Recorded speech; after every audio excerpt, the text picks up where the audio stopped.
أعوذ بالله من الشيطان الرجيم.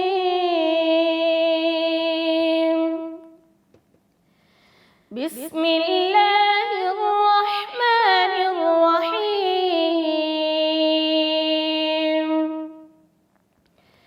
لتبلغن في أموالكم وأنفسكم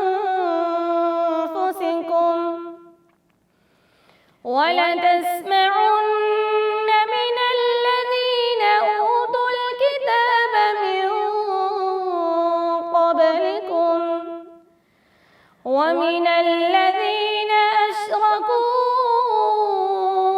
أذى كثيرا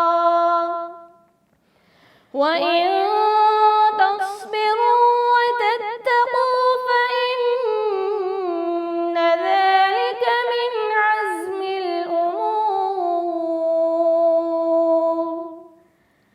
وإذ أخذ الله ميثاق الذين أوتوا الكتاب لتبيننه للناس ولا تكتمونه فنبذوه